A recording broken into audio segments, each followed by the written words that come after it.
तारकासुर अपनी आराधना से ब्रह्मदेव को अवश्य प्रसन्न करेगा तथा वरदान भी प्राप्त करेगा।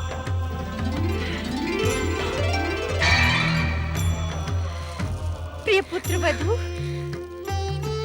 अर्थात? हाँ ऋषिवर, वरदान प्राप्त करने के पश्चात तारकासुर देवराज इंद्र को पतित कर स्वर्गलोक पर अधिकार कर लेगा।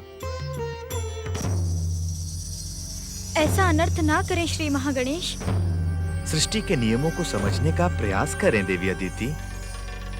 धर्म की स्थापना तथा अधर्म के सर्वनाश के लिए दैत्य शक्ति जब तक चरम सीमा तक नहीं पहुंचेगी, उसका सर्वनाश कैसे होगा?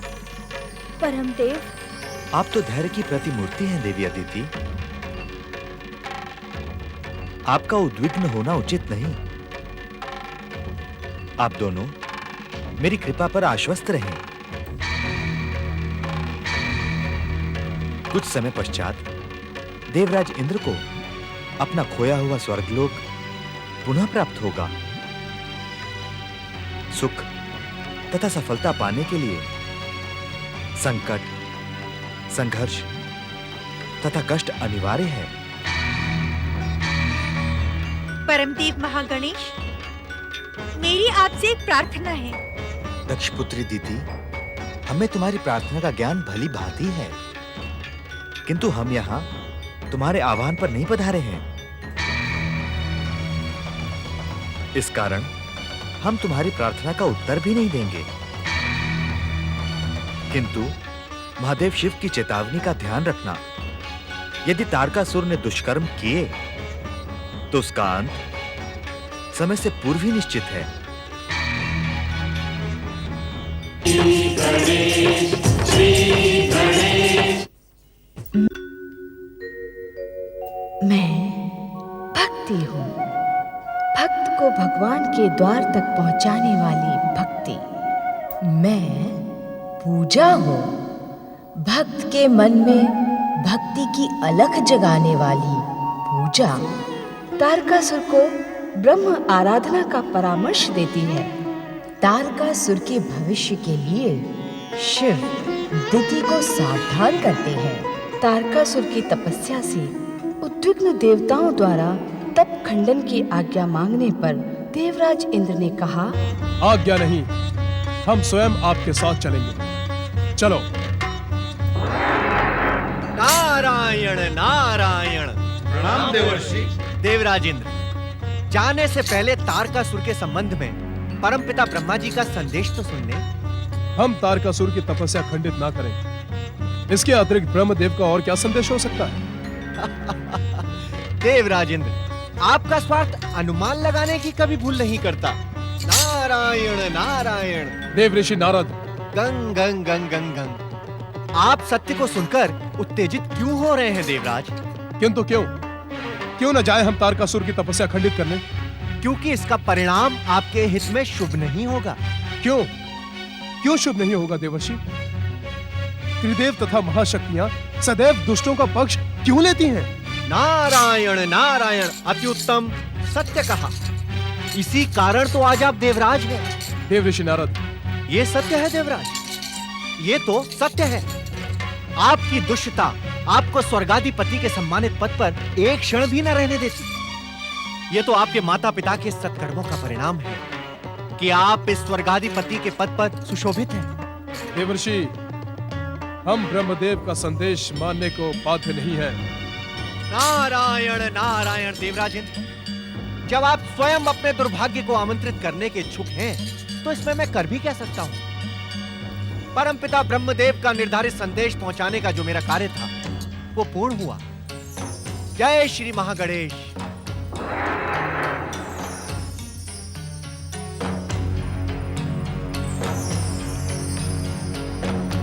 अब क्या होगा देवराज? तारकासुर की तपस्या खंडित करने का विचार त्याग देना ही उचित होगा। क्यों ना हम सब ब्रह्मलोक चलकर परमपिता से निवेदन करें कि वे तारकासुर को ऐसा वरदान ही ना दे जिससे देवताओं और स्वर्ग के सम्मुख कोई संकट उत्पन्न हो। आपने उचित परामर्श दिया है भगवान। ब्रह्मलोक चले।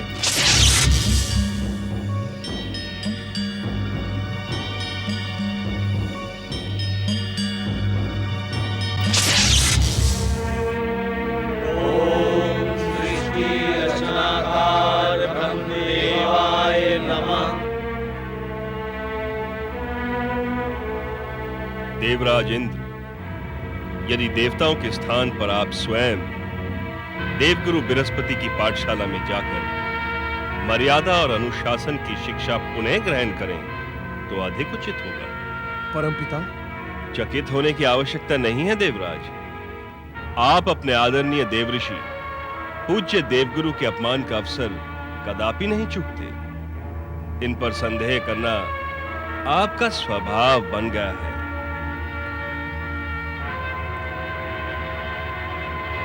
किंतु परमपिता, क्षमा मांगने के स्थान पर अपने अपराधों को ढकने का प्रयास ना करें आप। क्षमा परमपिता, क्षमा।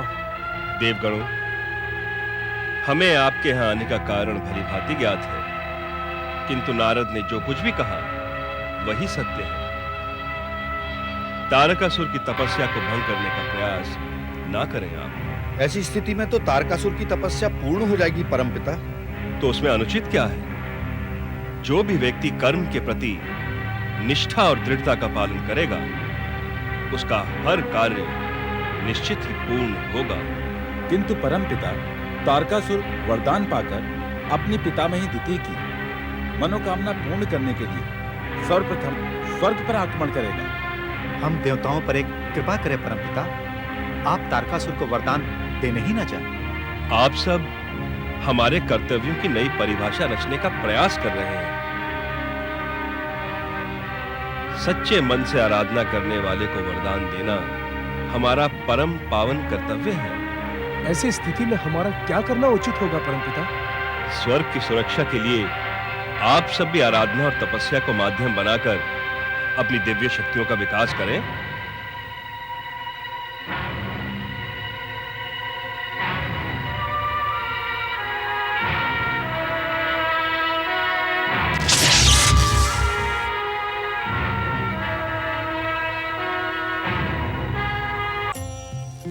महागणेशाय नमः स्वाहा।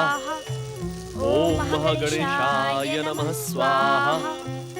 ओम महागणेशाय नमः स्वाहा। ओम महागणेशाय नमः स्वाहा।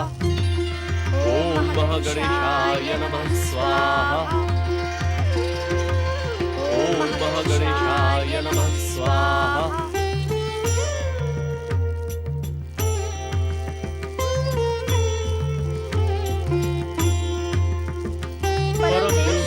गणेश, प्रणाम प्रभु, प्रणाम। हे परम भक्त ऋषि कश्यप, देव माता देवी अदिति, आपके इस यज्ञ का परिणाम अवश्य ही शुभ होगा। परंतु कहते कहते आप रुक क्यों गए भक्त वत्सल परम देव श्री महागणेश? इस शुभ परिणाम को प्राप्त करने के लिए आपको कुछ युगों तक धैर्य पूर्वक प्रतीक्षा करनी होगी। ऐसा क्यों स्वामी? ऋषिवर, आप इस सत्य से अनजान नहीं हैं कि तारकासुर के जन्म के पश्चात ये युग दैत्य जाति के उत्थान का युग है। तारकासुर अपनी आराधना से ब्रह्मदेव को अवश्य प्रसन्न करेगा तथा वरदान भी प्राप्त करेगा।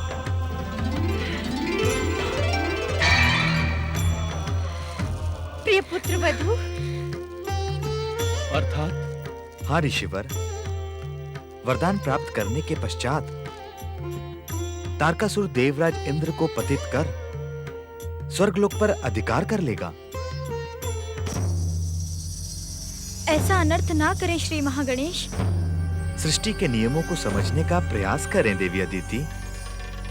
धर्म की स्थापना तथा अधर्म के सर्वनाश के लिए दैत्य शक्ति जब तक चरम सीमा तक नहीं पहुंचेगी, उसका सर्वनाश कैसे होगा? परमदेव, आप तो धैर्य की प्रतिमूर्ति हैं देवी अदिति। आपका उद्विग्न होना उचित नहीं। आप दोनों मेरी कृपा पर आश्वस्त रहें। कुछ समय पश्चात देवराज इंद्र को अपना खोया हुआ स्वर्गलोक पुनः प्राप्त होगा। सुख तथा सफलता पाने के लिए संकट, संघर्ष तथा कष्ट अनिवार्य है। परमदेव महागणेश, मेरी आपसे एक प्रार्थना है। दक्षपुत्री दीदी, हमें तुम्हारी प्रार्थना का ज्ञान भली भांति है, किंतु हम यहाँ तुम्हारे आह्वान पर नहीं पधारे हैं। इस कारण हम तुम्हारी प्रार्थना का उत्तर भी नहीं देंगे, किंतु महादेव शिव की चेतावनी का ध्यान रखना। यदि तारकासुर ने दुष्कर्म किए तो उसका अंत समय से पूर्व ही निश्चित है।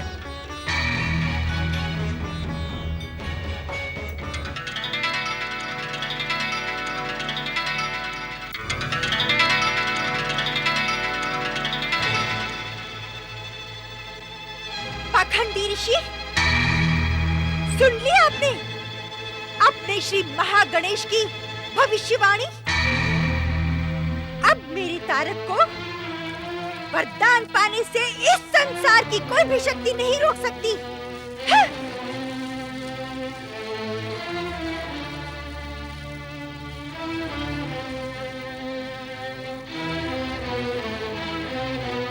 ओम महागणेशाय नमः स्वाहा। ओम महागणेशाय नमः स्वाहा। श्री महागणेश की आराधना में कश्यप अदिति पुनः लीन हो गए, जिनकी आराधना से समस्त जगत को मनोवांछित फल प्राप्त होता है।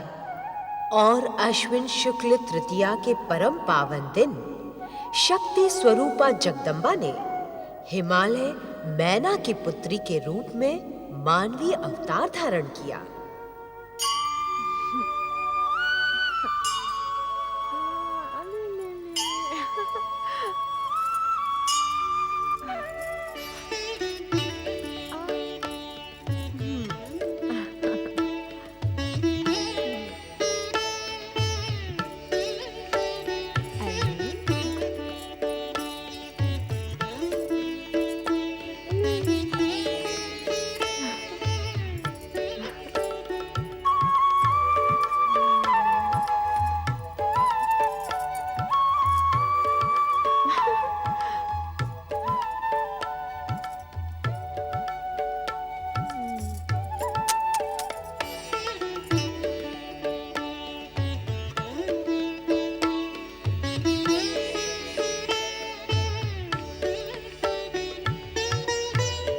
महारानी,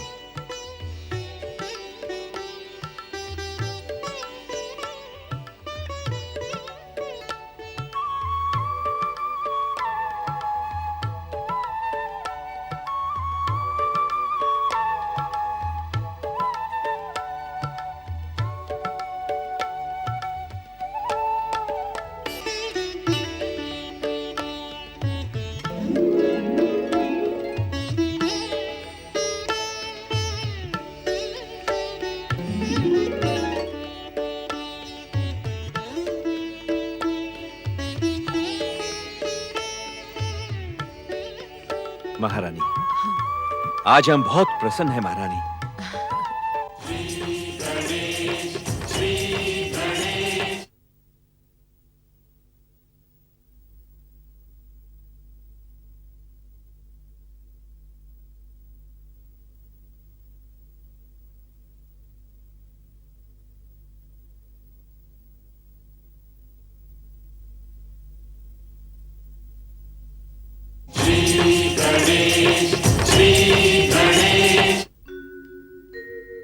पर्वतराज हिमालय की पुत्री का नाम पार्वती होना स्वाभाविक ही था। स्वामी, पार्वती के आने से हमारे जीवन में कितना आनंद आ गया है ना? आप सत्य कह रहे हैं महारानी, किंतु हमारी राजकुमारी है कहाँ?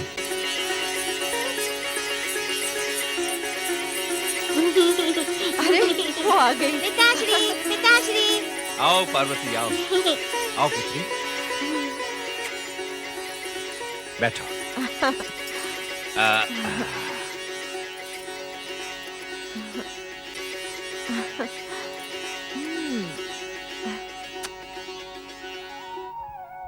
शुक्ल पक्ष के चंद्रमा की भांति समय के साथ देवी पार्वती पूर्ण युवती बन गई।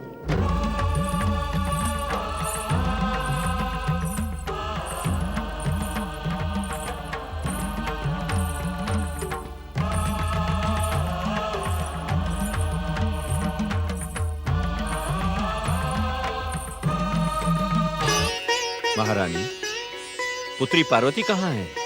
हिमालय पर्वत के हिम शिखरों पर अपनी सखियों के साथ न जाने क्या खोजती रहती है। ये आयु ही ऐसी है महारानी। इस आयु में मनुष्य जितना देख पाता है, उससे भी अधिक देखने की जिज्ञासा में भटकता रहता है।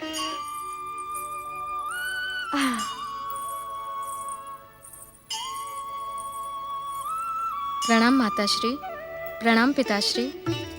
सदा सुखी रहो पुत्री। पुत्री पार्वती, तुम दिन दिन भर कहां भटकती रहती हो? तुम्हारे लिए तुम्हारी माताश्री कितनी चिंतित रहती है।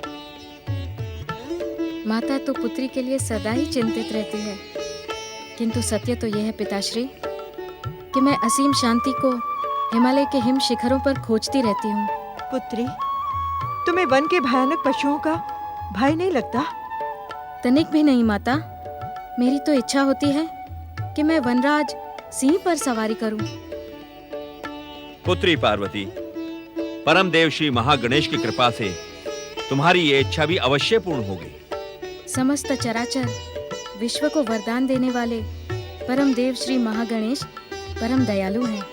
वे अवश्य मेरी इच्छा पूर्ण करेंगे।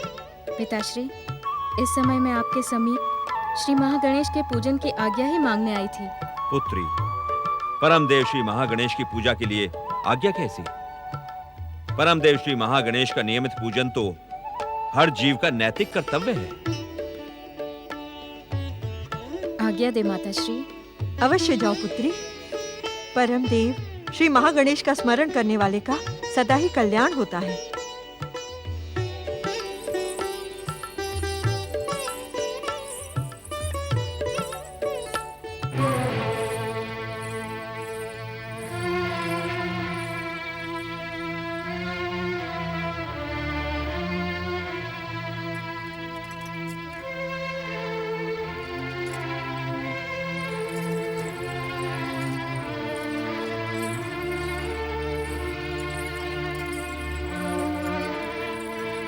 क्या हुआ स्वामी? आप यकायक गंभीर क्यों हो गए? महारानी मैना, क्या आपको अपनी युवा पुत्री पार्वती को देखकर चिंता नहीं होती? स्वामी, हर कन्या के माता पिता को अपनी पुत्री के भविष्य की चिंता होती है, किंतु सत्य कहूं तो मुझे पार्वती को लेकर तनिक भी चिंता नहीं है। अर्थात? स्वामी, पार्वती जैसी योग्य, रूपवती और सुशील कन्या से विवाह करने के लिए तो संसार के सर्वश्रेष्ठ युवक भी लालायित होंगे। आपका कथन पूर्ण सत्य है महारानी, किंतु माता पिता का कर्तव्य हमें शीघ्र ही पुत्री पार्वती की इच्छाओं को पूर्ण कर सकने में सक्षम योग्य वर की खोज प्रारंभ कर देनी चाहिए। नारायण नारायण। प्रणाम प्रणाम। आपका कल्याण हो महाराज हिमालय एवं महारानी मैना। मैं ना जाने कब से आपको पुत्री जन्म की बधाई देने के लिए उत्सुक था, और इसी उत्सुकता में आपकी तेजस्विनी पुत्री पार्वती विवाह के योग्य भी हो गई। आप उचित समय पर पधारे देवर्षि। हम पार्वती के विवाह पर ही विचार कर रहे थे। देवर्षि, परम देव श्री महागणेश की कृपा से इस संसार का कोई भी रहस्य आपके लिए रहस्य नहीं। कृपया करके पार्वती के योग्य वर प्राप्ति में हमारा मार्गदर्शन करें। नारायण नारायण।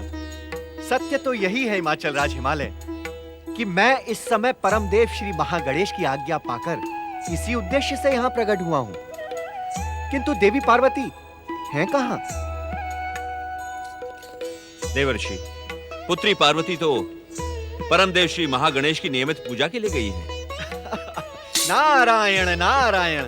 इसका अर्थ तो यह हुआ महाराज हिमालय कि सदा स्थिर रहने वाला नारद आज स्थिर होकर देवी पार्वती की प्रतीक्षा करेगा, और आज वो अपने ज्योतिष ज्ञान से देवी पार्वती का भविष्य अवश्य बताएगा।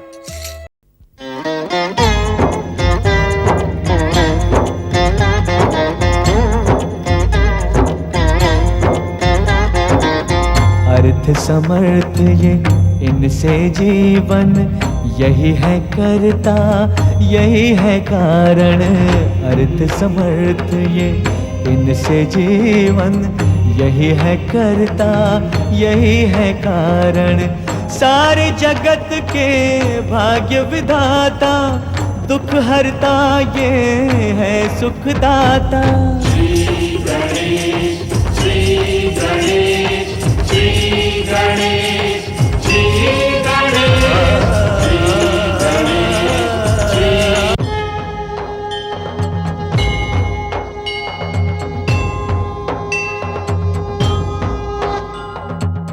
मंगल करता अंतर्यामी, रिद्धि सिद्धि के ये है स्वामी। मंगल करता अंतर्यामी, रिद्धि सिद्धि के ये है स्वामी।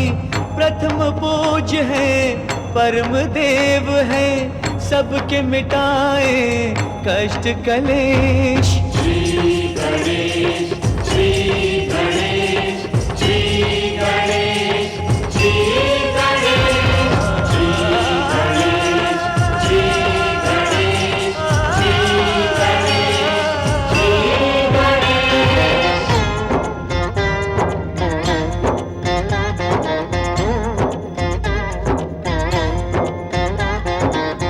ज्ञानेश्वर है, सत्य यही है ये सनातन नित्य यही है। ज्ञानेश्वर है, सत्य यही है ये सनातन नित्य यही है। समय की सीमा श्री गणेश है, अंत आरंभ व मध्य यही है। श्री गणेश, श्री गणेश, श्री गणेश, श्री गणेश, श्री गणेश, श्री गणेश,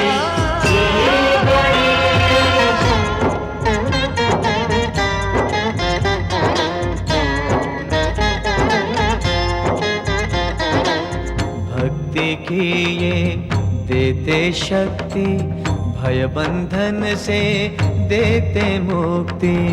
भक्ति की ये देते शक्ति, भय बंधन से देते मुक्ति। निराकार साकार यही है, हर युग का आधार यही है। श्री गणेश, श्री गणेश, श्री गणेश।